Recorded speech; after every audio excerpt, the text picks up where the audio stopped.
डॉक्टरने 5-6 दिवस ते 8-9 दिवस आरामच करायचं सांगितलं. कमराला खूप त्रास होतो, पोटात पण आग होती, पण आता बरं आहे पोटातलं जरा.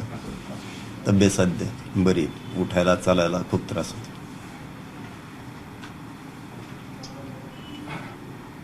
तुम्ही 4 उपोषण केले.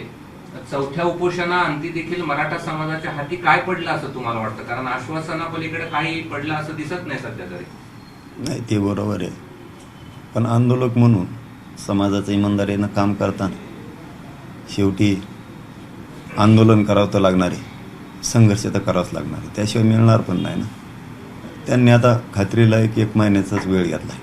आम्ही 15 दिवस देत होतो, तसं तर आम्ही 1 दिवस पण देणार नव्हतो. पण ठीक आहे, सरकारचा मान सन्मान करायचा म्हणून आम्ही त्यांना 1 महिन्याचा वेळ दिला आहे. आणि ते म्हणले ना, असाही शब्द वापरला त्यांनी की ते टिकलं पाहिजे, कायद्याच्या कसोटीवर टिकलं पाहिजे, ती जबाबदारी आमची आहे, पण कोणी त्याला चॅलेंज नाही केलं पाहिजे. त्याच्यासाठी 1 महिन्याचा वेळ एवढ्या वेळेस द्यावाच लागेल. शब्द असे होते की कायद्याच्या कसोटीवर आम्हाला ते टिकवायचं आहे आणि कायमचं ओबीसीतून मराठ्यांना आरक्षण द्यायचं हे शब्द होते, म्हणून 1 महिना वेळ दिला. कशाला उगाच गडबड करायची म्हणलं, दिलं परत त्यांनी मला उडालं. आम्ही म्हणलो होतो कायद्यात टिकणार नाही, मग तुम्ही कायद्याच्या कसोटीवर टिकवण्यासाठी आम्हाला वेळ पाहिजे होता, म्हणून दिला दादा. काल मंत्री तुम्हाला भेटायसाठी आले होते, त्यानंतर तुम्ही त्यांच्याशी चर्चा देखील केली एकांतामध्ये. हो. नेमकं काय त्यांचं म्हणणं होतं आणि त्यांनी काय पुन्हा आश्वासन तुम्हाला दिलं? नाही, आश्वासन तेच, फक्त एकच सांगितलं मी त्यांना की ते दगी फटके होऊ देऊ नका. आता मला, माझ्या समाजाला राजकारणाकडं आम्हाला जायचं नाही आहे, त्या रस्त्यावर आम्हाला उतरू नका. त्याला जबाबदार तुम्ही असणार आहे, सगळे राजकीय पक्षाचे नेते. त्यामुळं आमचा हक्काचा आम्हाला द्या, आम्हाला आमच्या गोरगरिबाचे पोरं आरक्षण देऊन मोठे करायचे, हेच ध्येय पहिल्या दिवसापासून आज 10 महिने झाले आणि शेवटपर्यंत तेच राहणार आहे. तुम्ही नाही दिलं मग तर मी जाहीरच सांगितलेलं आहे, विधानसभेला ताकदीनं आम्ही 4-5 समुदायाचे बांधव म्हणजे समाज आम्ही मात्र विधानसभेत उतरणार आहे. एसआयटी बाबत जरा स्पष्टता करा ना, तुमचं सरकारशी काय बोलणं झालेलं आहे आणि एसआयटीची बंद केली आहे का चौकशी, का काय झालंय थोडंसं स्पष्ट करा ना. खास करून फडणवीसांसोबत बोलणं झालं ना याबाबत? हो, मी कालच सांगितलं. त्यांनी सांगितल्याबरोबर ते त्यांचे आमदार आले होते, राऊत साहेब, त्यांनी सांगितलं माझं त्यांच्याशी बोलणं झालं. आम्ही 2-4 घंटे बोललो. ते एसआयटी रद्द करणार आहेत, रद्द केली म्हणले ते, पण पुढच्या याच्यात काय तारीख संपली म्हणले तिची, असं म्हणले ते, तिची तारीख संपली, त्याच्यामुळे आम्ही ते आता बंद करणार आहेत. ते वेगळा शब्द वापरला, आता मायाने ध्यानात राहिला ते बंद करणार आहेत म्हणे. म्हणलं त्यांच्या हातात माईक होता, म्हणलं मग सांगा तुम्हीच. मग त्यांनी पण सांगितलं आपल्या कॅमेऱ्यात ते कैद बी झालेलं आहे आणि मलाही सांगा. म्हणलं सांगू का?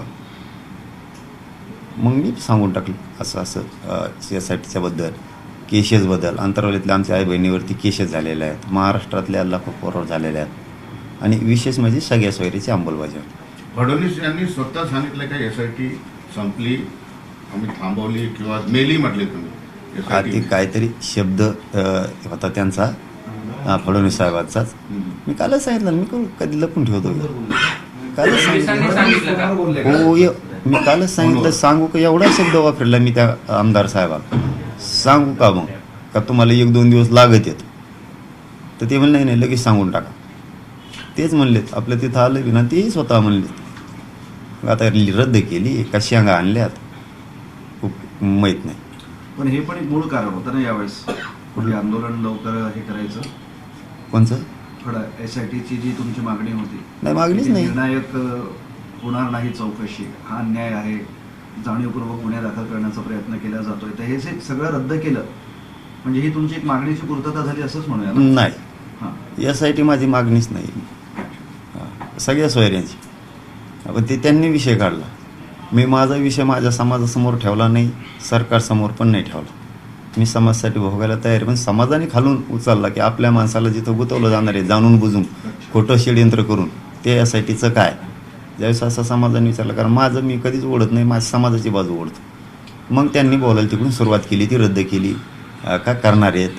आता काय खरं काय केलं आहे पत्र कोणाच्याच हातात नाही, माहीत नाही. पण जे खरं आहे ते राऊतसाहेब बोला म्हणले, सांगून टाकलं. याआधी पण तुमचं उपोषण सुरू असताना अनेक वेळा मंत्री यायचे, बसायचे, चर्चा व्हायच्या, निष्फळ व्हायच्या, लांबत जायचं. काल जादूची कांडीच फिरली आणि जरांगे पाटील खूप लवकर कन्व्हिन्स झाले. नाही, शब्द तसे होते. मी शब्दावर लक्ष देतो.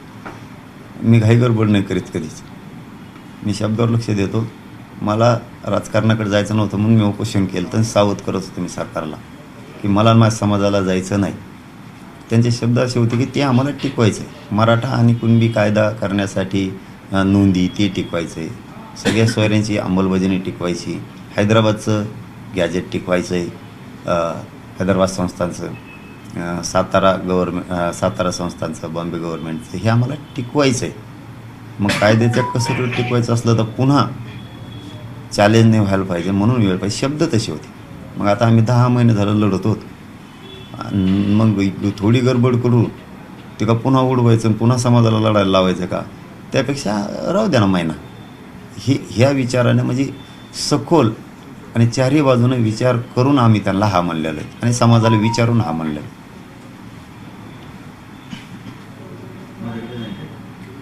पाटील, सगळे सोयरेचा त्यांनी हे काढलं तरी तो चॅलेंज होऊ शकतो, पुन्हा कोर्टात जाऊ शकतो. पण एक विधानसभेच्या आधी तुमच्या मागण्या पूर्ण मान्य होतील असं तुम्हाला वाटतं? त्या विधानसभेत उतरावंच लागेल असं वाटतं? त्याच्यावर तर आपण ठामच आहेत. धोका जर आता बसला तर समाजाचा हा सगळ्यात मोठा अपमान असणार आहे. जर आता सगळेजण एकत्र उतरले ते म्हणजे सत्ताधाऱ्याचं विरोधीसुद्धा द्यायचं म्हणून, आता जर धोका दिला तर सगळ्यात मोठा समाजाचा धोका असणार आहे. मग मात्र त्यांचे खूप हाल होणार आहेत. मग आता विधानसभेला काय करायचं? लढायचं आहे का पाडायचं आहे?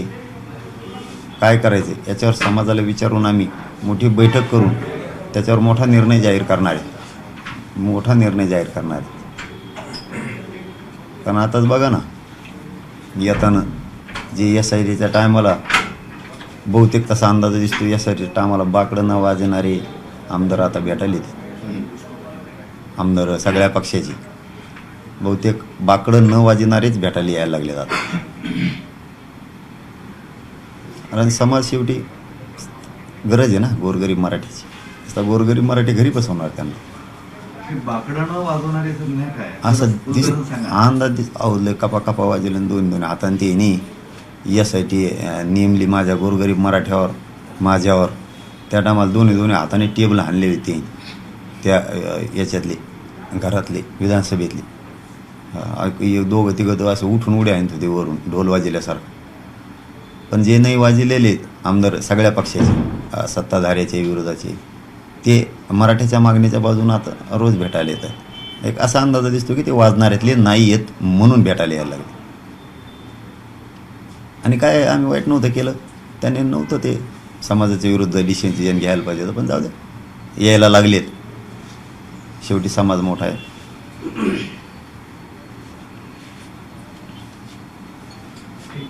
मध्ये एक मुद्दा आला होता पाटील की काही लोकांनी बैठक घेऊन शरद पवारांनी या सगळ्या जे आंदोलन आहे त्याचं नेतृत्व करावं अशा पद्धतीची मागणी केलेली होती. काय करावं? शरद पवारांनी मराठा आंदोलनाचं नेतृत्व सकल करावं. मराठा समाजाचं नेतृत्व शरद पवारांनी करावं असं कशासाठी? आरक्षणासाठी. सर्व समाजाने. तुमच्या आंदोलनाचं नेतृत्व आता होतं तेव्हा नाही ना आता. वा, तुमचं नेमकं आंदोलन संपलं आहे, पण लक्ष्मण हाके तिथे वेशीवर बसलेले आहेत. आंदोलन त्यांचं सुरू आहे आणि संविधान वाचवा आणि आरक्षण सुरक्षित करा असं त्यांचं म्हणणं आहे. नाही, आपण त्या त्याचा अधिकार आहे त्याच्यावर बोलत नसतो कोणावर बी. आणि त्यांना आपण विरोधक कोणालाच मानलेलं नाही. मानलेलं आहे तेव्हा आहे, त्यांना कधीच मानलेलं नाही. त्यांच्या विरोधात आपण कधी आत्तापर्यंत बोललेला सुद्धा नाही शब्द एक सुद्धा. आपला ते एवढं एकच आहे, खरी मराठ्यांची काडी करून वाटाळं करणार. छगन भुजबळ असं म्हणाले की जरांगे पाटील राज्यातील म्हणलंच का? 88 उमेदवार उभे करावेत तुम्ही. आम्ही त्यांचे स्वागत करतो आणि देशाला एक नवीन नेता मिळेल. मला कुठून मी तुम्हाला शुभेच्छा दिल्यात त्यांनी. मला कुठून नेता व्हायची शुभेच्छा द्यायला. ते बोललं की त्याला तर काही दमत नाही का ना बाबा. तर त्याच्यावर नाही देण देत मी आता.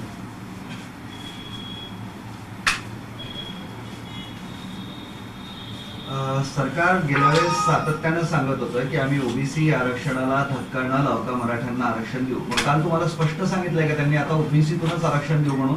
आणि मग ओबीसीतून नाही मग आम्हाला काय अजून पाहिजे? ओबीसीतूनच पाहिजे. आणि धक्काच लागत नाही भाऊ, धक्काच लागत नाही. राहिलं कोण दादा? नीट सांगत नाही तो की नीट सांगत नाही. हे बघा एवढ्याच वेळेस सांगतो आता, बोलायला त्रास होतोय पण स्वारी एक शब्द थोडा उशिरा येतोय. नाही ठीक आहे. खोटं सांगत आहेत बघा ते ओबीसीचे 2-3 नेते ते वरचे. मराठा विदर्भातला आरक्षणात गेला, खानदेशचा गेला, कोकणचा भाग गेला, जवळपास 70-75% पश्चिम महाराष्ट्राला गेलेला आहे. मराठी राहिलेच पण त्या आरक्षणात ओबीसीत यायला. आता नोंदीत काही गेलेत, कशाला विरोध करता? माझा तर सल्ला आहे, सल्ला देण्यात इतका मोठा मी नाही, पण माझं म्हणणं आहे त्यांना की तुम्ही उलट मराठ्यांच्या बाजूने व्हायला पाहिजे. ओबीसीच्या नेत्यानं राहिलेले घेऊन टाकले आनंदात, असे जाणारच आहेत. आनंदात घेऊन टाकले तर आपले समाजसुद्धा चांगले राहतील. तुम्ही विरोध केला तरी मराठी आज चाललेतच. त्यामुळे ओबीसीतूनच घेणार आहे, त्याच्याशिवाय सुट्टीच नाही. सुट्टीच नाही. नसता मराठा समाजाची बैठक घेऊन 1 महिन्याच्या नंतर आम्ही डिसिजन ठरवणार आहे 288 द्यायचे का 288 पाडायचे का आपले द्यायचे. आणि सगळ्या जाती धर्माची बैठक येणार आहे चांगली मोठी. मी आत्ताच बरेचसे खुलासे नाही करणार, पण मी जरी रात्री इथं आलो काल, माझं काम सुरू केलेलं आहे आणि माझ्या समाजाला कधीच उघड्यावर नाही पडून देणार, जीव जरी गेला तरी. तुमच्या जीवनावर एक चित्रपट येत आहे, संघर्ष योद्धा म्हणून. तो आज राज्यभर प्रदर्शित होणार आहे. नाही त्याच्यात नाही जीव. पहिल्यापासूनच मी त्यांनाही सांगितलं होतं की त्या पिक्चरात काही जीव नाही बाबा, माझा आरक्षणात जीव आहे, मला ही लढाई लढवायची. त्यांना पण शुभेच्छा. त्यांनी आज पिक्चर लावला आहे पंचायत टाकीला, त्यांना मनापासून शुभेच्छा. पण माझं सगळं ध्येय, माझं सगळं लक्ष मराठा आरक्षणाकडे. माझे मराठीचे लोक पोरं कशी आरक्षण मिळून मोठी होतील याच्यावर माझं सातत्यानं संघर्ष सुरू आहे. तो कायम राहणार आहे. मी जरी वेळ देतो सरकारला तरी समाजाचा हित डोळ्यासमोर ठेवूनच देतो. 2 पावलं मागं सरकतो, 10 पावलं पुढं जातो. मी मात्र आरक्षण ओबीसीतून घेण्यापासून हटू शकत नाही आणि तिथून पुढं सुद्धा विधानसभेचा जो शब्द दिलेला आहे त्याच्यातून हटणार नाही. फक्त समाजाला विचारायचं, मी प्रत्येक वेळेस विचारतो तसं, पण ह्या वेळेस एकदा विचारलं की त्याच याच्यावर फायनल होऊन तयारीला लागणार. यांना पाडायचं का आपली उभा करायची, 2-1 प्रकार ठरवायचा. म्हणजे पाडण्यात मजा आहे, त्याच्यात मोठा विजय आहे, का आपली उभा करायची. पाटील तुम्ही सिनेमा बघणार की नाही? नाही मला आता 7-8 दिवस तो उठताच येणार नाही. बघल कसं काय, मला आजच नाही खरंच ते. म्हणजे सध्या मला हे महत्त्वाचं आहे माझ्यासाठी, आरक्षण लय महत्त्वाचं. महायुतीला राज्यात फटका बसल्यानंतर देवेंद्र फडणवीस यांनी एक शपथ घेतली की जोपर्यंत राज्यात जिंकणार नाही तोपर्यंत हार घालणार नाही. मग त्याला मी काय करू शकतो समजा, ते माझ्यासाठीचा प्रश्न असो. मी राजकीय नाहीच आहे ना. मराठा ते आरक्षणाचा राजकीय आंदोलनाचा महायुतीला फटका बसला होता, त्याच्यानंतर ही प्रतिक्रिया आहे त्यांची. हो ना, पण मी राजकीय नाही ना, त्यामुळे ते माझ्याकडे प्रश्नच येऊ शकत नाही. कारण मग मी म्हणलो असतो त्यांना हरत नाही घालून देणार, मी राजकारणी असतो. मी सामाजिक आहे, तो मार्गच नाही आहे माझा. आता ते मी घालायचा नाही घालायचं, पण आमचं आरक्षण द्या, कुणीही द्या, आम्हाला आरक्षण पाहिजे. तुम्ही तुमचे राजकारण तुम्हाला लकला, पण नाही ना दिलं रे बाबा, मग मात्र पुढची रणनीती लय डेंजर असणार. पाटील, काल तुम्ही एक सरकारला विनंती केली की आंदोलनाच्या नावावर किंवा माझ्या नावावर 100 कोटी रुपये उकळलेले आहेत असं माझ्या कानावर आलेलं आहे. त्याच्यामध्ये अनेक लोक आहेत, काही पत्रकार सुद्धा आहेत असं कळतंय, काही सामाजिक कार्यकर्ते आहेत, निकटवर्ती आहेत, जवळ असलेले पळून गेलेले आहेत वगैरे वगैरे असं कळतंय. ते त्याच्यात सत्यता किती आहे त्याबद्दल काय सांगा? नाही, सत्यतासाठीच मग मी ते हे केलं आहे की माझ्या कानावर आले. खरं असेल तर सांगा, खोटं असेल तर सोडून द्या. पण आलेली माहिती खरी. आणि मी आपल्याशी 10 महिन्यापासून बोलतो आहे. तुम्ही चतुर माणसं आहे सगळे. कारण खोटं बोललं की तुम्ही तेव्हा धरताना प्रत्येकच मी बोललेलो खरं झालेलं आहे. मला ऐकायला म्हणजे डीपमध्ये माहिती मिळाल्यावर मी बोललो की खरं असेल तर मला सांगा बाबा, मी घेतले असले तरी सांगा, माझ्या नावावर कोणी काही केलं असलं तरी सांगा, पण माझा समाज बदनाम नको. माझ्या गोरगरीब मराठ्यांनी खरं सांगतो मला शेतातला एक एक रुपया कष्टाचा करून कार्यक्रम केलेले, रस्त्यावरती, रोडवरती, गावात, शहरात, कुठं पण भाकरी खाल्ल्यात, मुंबईला गेलेत, उपाशी राहिलेत, साखळी उपोषण केलेत, काहींचे कंपाळाचे कुंकू पुसलेत, काहींचे बलिदानं गेलेत, काहींचे पाय मोडलेत ॲक्सिडेंटमध्ये.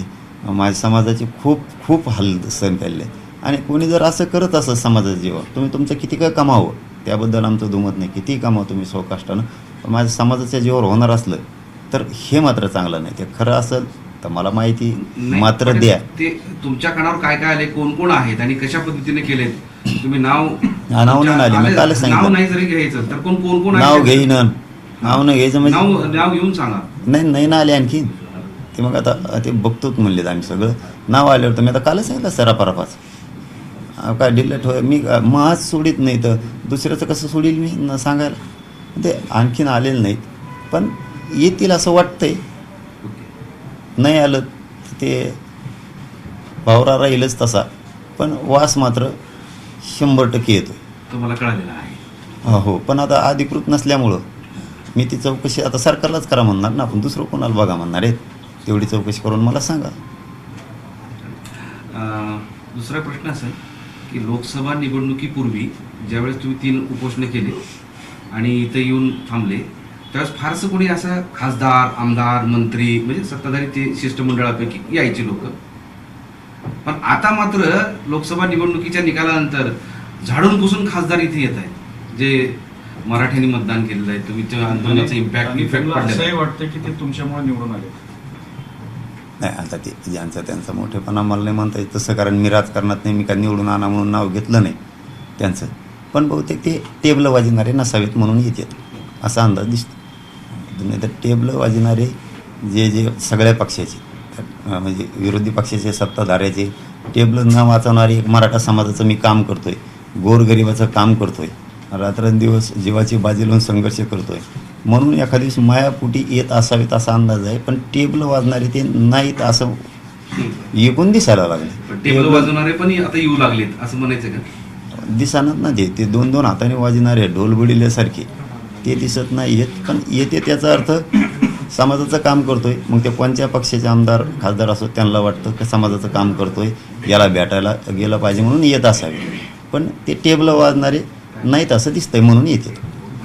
Okay, thank you. आणि पडले एक प्रश्न, बीड जिल्ह्यातील किल्ले धारूर येथे रातोराज्य छत्रपती शिवाजी महाराजांचा पुतळा बसवण्यात आलेला आहे. आपले जुने सहकारी बाळराजे आवारे यांनी कसं ह्या भूमिका रातोरात बसवण्यात नाही ते मी काय बघितलेलं नाही. जे बघितलेलं अधिकृत नाही त्याच्यावर प्रतिक्रिया दिली मी अधिकृत सांगतो.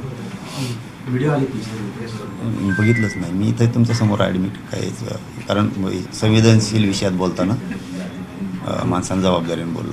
संवेदनशील विषय, दैवताचा विषय येतो. मराठा समाजाच्या नाराजीचा फटका विधानसभेत बसू नये यासाठी आज भाजपची मुंबईमध्ये बैठक पार पडते. शंभूराजे साहेबांनी तर काल असं सांगितलं, ती तर बैठक आहेच त्यांची, परंतु मंत्रिमंडळाच्या उपसमितीची बैठक घेणार आहेत, शिंदे साहेबांच्या समितीची बैठक घेणार आहेत आणि सगळ्या सचिवांची पण घेणार आहेत आणि मंत्र्यांचे सुद्धा, राज्याचा एकूण आढावासुद्धा आजच घेणार आहेत. आजपासून ते खूप कामाला लागणार आहेत, कारण त्यांना कायद्याच्या कसोटीवरती टिकवायचं आहे म्हणून बऱ्याचशा बैठका आज मुंबईत घडामोडी होणार आहेत. आपण सांगितलेली माहिती खरी आहे, पण उद्याचं होणारं हे कालच बी त्यांनी सांगितलं होतं की आम्ही मुंबईत उद्या खूप मोठ्या घडामोडी करणार आहेत. तर आमचं तेच म्हणणं आहे, हा समाज मोठा आहे, गोरगरीब आहे, यांना द्या. हेच तुम्हाला डोक्यावर घेऊन नसते आम्ही काय शत्रू आहे तुमचे का? तुम्ही आमचे थोडी शत्रू आहे, तुम्ही बोलतात म्हणून आम्ही बोलतो. मग तुम्ही बोलू नका, हे समाज तुम्हाला डोक्यावर घेऊन नाचत. पण आरक्षणाशिवाय भाऊ सुट्टी नाही, आरक्षणाशिवाय सुट्टी नाही. मी कोणाचाच नाही, मी फक्त समाजाचा आहे. मी कोणाचा होऊ शकत नाही, मला कोणी फोडू शकत नाही, मला जेलला जायला मी भेट नाही. माझं कितीही काय म्हणतात ना त्याला, अन्याय करायचा प्रयत्न केला तरी मी हटत नाही, माझी कशाचं तयारी. त्याच्यामुळं मी ते घेतल्याशिवाय हटत नाही. नसता विधानसभेला खरं सांगतो मी पश्चातापी, हो एवढा पश्चातापी की मी आता इथून उठलं की मी बैठका सुरू करणार आहे. जाती धर्माच्या प्रमुख लोकांच्या मी बैठका सुरू करणार. कारण मी आता शहागडला घरी जाणार आहे इथून सुट्टी झाल्याच्या नंतर. त्यामुळं मला सगळी रणनीती आखवायची पुढची सुद्धा. माझ्या समाजाला मी उघड्यावर पडून देणार नाही. हो हो तुम्ही घरी जाणार तुमच्या, हो हो पण मग तुम्ही पाठीमागे एकदा घरी गेला होता, पण फसवल्याची भावना तुम्हाला झाल्यामुळे नंतर तुम्ही घर सोडलं, पुन्हा तुम्ही आरक्षणाची लढाई सुरू केली. मग आता घरी जाताय? नाही नाही, फसवल्याचं काय त्याच्यात? 10 महिने राहून दाखवा बरं कोणी. नाही नाही, 10-11 त्याच्यामध्ये महिने कौतुकच आहे तुमच्या. फसवल्याचं नाही, मला करमलंच नाही. मी गेलो म्हणजे काय आहे हे बघ, काय लावडी त्याच्यात. एकदा मुलीचं सिरियस झाली ती गेलो, एकदा मुलाच्या डोक्याचा आणि पायाचा प्रॉब्लेम झाला होता आणि ते 2 दिवस बेशुद्ध होतं. मला माहीत नव्हतं म्हणून गेलो आणि 1.5 घंटेपेक्षा थांबलो नाही थांबू शकलो मी. पण आता मला सांगा, शहागड याचा अर्थ अरे वेगळा घेताल तुम्ही, माया परत ध्यानात वेगळा आलं. तिथं आम्हाला एक कार्यालय टाकायला लागतं आहे मोठं ह्या घडामोडीसाठी. मग सगळी वर्दळ इथं होण्यापेक्षा अंतरवाली टप्पे पाडावं लागणार आहेत आम्हाला त्याचे. त्याचा अर्थ तसा आहे, म्हणजे त्याचा गैरअर्थ होईल परत, कारण मीडियाच्या बांधवाच्या असं मध्ये होऊ शकतं ना की तुम्ही अंतरावरी सोडताय का? नाही नाही नाही, आंतरवाली सोडायचं काय, आंतरवाली सोडायचा विषय नाही. पण वर्दळ अति होती तिथं आणि गाव देवासारखं आहे. हे बघा दत्ताभाऊ, माझं काम कसं आहे, मी माणुसकी जिवंत ठेवणारं पोरग आहे. त्या गावातल्या लोकांना त्रास नाही झाला पाहिजे, कीर्तनाचा नाही झाला पाहिजे, आवाजाचा. लेकरं शाळेत जाते त्यांचे ते नाही झालं पाहिजे. देवासारखं काम केलेलं आहे. पुण्यवान गाव आहे, वारकरी संप्रदायाचं गाव आहे. लोकांनी माझ्यावर आतोनात प्रेम केलेलं आहे. तिथल्या जे आंदोलनात होते सगळ्या जाती धर्माचे जे लोक होते आतोनात प्रेम केले. म्हणून मी कालच एक शब्द वापरलेला, मनभेद मतभेद काही झाले असले तर आजच जाळून टाकले अंतरवालीतच, आजच जाळले. मनात एक शब्दानेही शंका राहणार नाही. कारण तिथं शेतकरी वर्ग आहे सगळा. येताना अडचणी, जाताना ट्रॉफिक होती, गाड्या लागतात. कालच आपण स्वतः साक्षीदार होतात, 9 किलोमीटरवर लावायला जागा नव्हत्या गाड्या. म्हणजे मग परत लोकांचे हाल होते. शेतकरी वर्ग आहे, त्या गावाचे उपकार मी कधीच नाही विसरू शकत. मुलापेक्षाही त्यांच्या माझ्यावर माया केली. मला रात्रीला कधी यायचो मी कार्यक्रम करू, तितक्या रात्री चहा द्यायचे.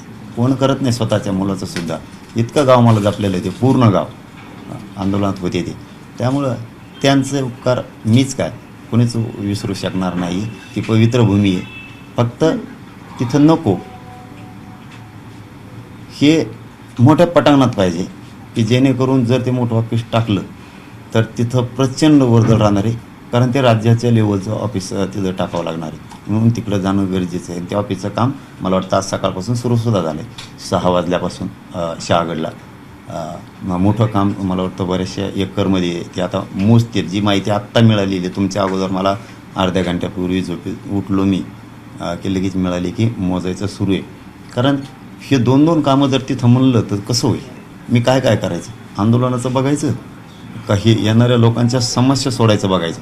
म्हणून कोणाचं तेच असतं. म्हणजे तुम्ही कोणत्याही सामाजिक कामाचं बघा, असंच असतं. वेगळ्या त्या वार केल्याशिवाय ते होत नाही. एकाच जागेवर सगळा गुताडा, मग सगळी खिचडी होऊन जाते ती, आणि कोण काय सांगत सगळा पचका होऊन जातो. त्यामुळं घरी जाणंही गरजेचं आहे. बरं घरी गेलो म्हणजे आंदोलन नाही सोडलं, बरं इथं घरीच राहतो आहे मी. आंतरवाली माझंच घरी, आणि तीही गरज आहे. मी कुठेही राहिलो, डोंगरात बी राहिलो तरी समाजाचंच काम करतो. मग राही कुठं सुरक्षेचाही प्रश्न आहे ना. म्हणजे हे सुद्धा लय महत्त्वाचं आहे. मी कुठं राहायचं? अचानक ठिकाणी राहणं म्हणजे अनेक प्रश्न आहेत त्याच्यात. एक ओळीचा प्रश्न असा आहे की आता यापुढे आंदोलनाचं ठिकाण हे शहागड असेल? नाही, सेंटर केंद्र नाही. तिथं फक्त ऑफिस, येणारे जाणारे लोकांच्या अडीअडचणी, आम्हाला पुढं काय करायचं आहे त्याच्याबद्दलचे तिथं सगळं नियोजनबद्दल सगळं होणार आहे. कारण ते मोठ्या एकरात राऊंडमध्ये ते टाकायचं ठरलं आहे रात्री. त्याच्यामुळं सकाळपासून लोक आमचे लगेच कामाला लागले 6 वाजल्यापासूनच. आत्ता येते केंद्र नाही. ते आंतरवालीवर मी सोडलेलं आहे. ते काल सोडताना तुम्ही ठरवा गावाचं. आता नको दादा उपोषण, नको आता उपोषण करून केव्हा तरी ते आंदोलन बंद करायचंच असतं, कोणाचं असलं तरी. 10 महिने गावानं संघर्ष केला अंतरवालीनं माझ्या. देवासारखे लोक आहेत ते. एवढं प्रेम केलं 10 महिने संघर्ष केला, आणखी काय पाहिजे? किती दिवस करायला लावायचा त्यांनाच, किती दिवस त्यांनाच करायला लावायचं? त्यामुळं शहागडकडं ऑफिस जर शिफ्ट केलं आम्ही तर आम्हाला ती वर्दळ कमी होईल आणि काम करता येईल. पाटील साहेब, थोडक्यात आता उपोषण नको यापुढे. नको नाही दिलं याने तर त्याच्यात जायचं. मी म्हणलोच ना आत्ता, हे केव्हा तरी बंद करायचंच आहे. त्याच्यापेक्षा गोरगरिबाला देणारं बनलेलं बरं ना. मुस्लिमाचा त्यांच्या आरक्षणाचा प्रश्न आहे, मराठ्यांचा आहे, दलितांचा आहे, धनगर बांधवांच्या आरक्षणाचा प्रश्न आहे, 12 बलुतेदारांचा आहे. मग ते प्रश्न सोडवले असतात, त्यात गेल्याशिवाय काय पर्याय? मग ते गोरगरीब तिकडे घातलेले बरे. आंदोलनच कव्हर करावं होतं. 10 महिने केलं ना भाऊ, याच्यापेक्षा काय अपेक्षा शक्य झाला? 10 महिने याच्यापेक्षा समाज असो किंवा सरकार असो, याच्यापेक्षा काय अपेक्षा असू शकते? 10 महिने देशातलं पहिलं आंदोलन असं ते 10 महिने चाललं. उद्याची 29 तारखेला 10 महिने होते ते आंदोलन. याच्यापेक्षा गावानं किती भार सांभाळायचा? त्या गावाचे खरंच कधीच उपकार नाही विसरू शकत कोणीच. पाटील, तुम्ही नेहमी म्हणायचे हे उपोषण एवढा हत्यार धारदार कोणतंच नाही, आणि आता तुम्ही उपोषणच नको म्हणताय. मला उठता येणार ना, मला उठता येणार, चालता येणार. मी आत मला तोंड धुवायला सुद्धा तिकडं जाता येणार. 2-4 दिवस पडून चाला ना, ठोको बा हात सुजलाय बा. हे बांधलं रात्री आता त्यांनी हे सगळं काढलं हाताचं त्या सलाईंचं, आणि हे सुजल्यामुळं काढलं. इकडं शिर सापडा ना म्हणून थांबलं. उपोषण करीन ना बाबा, वेळ आली तर पुन्हा मी मरायला तयार आहे. फक्त तसं नका मला काही हिलव शब्द ते घरी गम गेले असं नाही. मी कुठं राहिलो ना तरी मी जवळपास 19 वर्ष झाले समाजासाठीच मरायला तयार आहे. मी घरी असो, घराच्या बाहेर असो, किंवा मी कुठं असू द्या, मी समाज सोडून काम करत नाही. घरी राहिलं तरी मला जातीसाठी लढायचं आहे, आंतरवालीत राहिलं तरी जातीसाठी लढायचं आहे, साष्ट पिंपळगावला राहिलो तरी मला जातीसाठी लढायचं, बांबिरी वडी काळ्यात राहिलो तरी मला जातीसाठी लढायचं. आणि मी जर ठरवलं मला एखाद्या डोंगरावरच आंदोलन करायचं तरी मला संघर्षच करायचा कुठं राहील तरी. Okay, thank you. ओके, डोंगरावर करताना आम्हाला शक्यतो आता डोंगरच पॉईंट निवडणार आहे पुढच्या आंदोलनात मी उपोषण. म्हणजे कोणत्या गावाला सुद्धा वर्दळ नाही झाली पाहिजे. तुमच्या काही जण करमणार नाही ना उपोषण तुम्ही केल्याशिवाय. करणार आहे मी उपोषण सुद्धा समाजासाठी, जर यांनी नाही दिलं तर. पण डोंगरावरच एखाद्या मोठ्या की तिथं आसपास 7-8 किलोमीटरवर गाव नाही पाहिजे, कुणी म्हणलं नाही पाहिजे की आम्हाला त्रास झाला आणि जायला त्रास झाला, कीर्तनाचा त्रास झाला कशा त्रास झाला. आपलं समाजासाठी करायचं आहे ना. गावात बसून केलं तरी समाजाला द्यायचं, आणि डोंगरावर बसून केलं तरी समाज, माझा समाज त्या डोंगरावर येईल. पण गरिबाला शक्यतो आता आंदोलन करण्यापेक्षा, उपोषण करण्यापेक्षा सत्तेतच घालणार. मग नसता उमेदवार देणार नाहीत, पण मराठी मग पाडणाऱ्याच्या भूमिकात राहणार. मराठा हा राज्यात निर्णायक मतदार म्हणून राहणार. मराठ्यांच्या मताशिवाय 288 एक बी निवडून नाही येऊ शकत. एबीपी माझा, उघडा डोळे बघा नीट.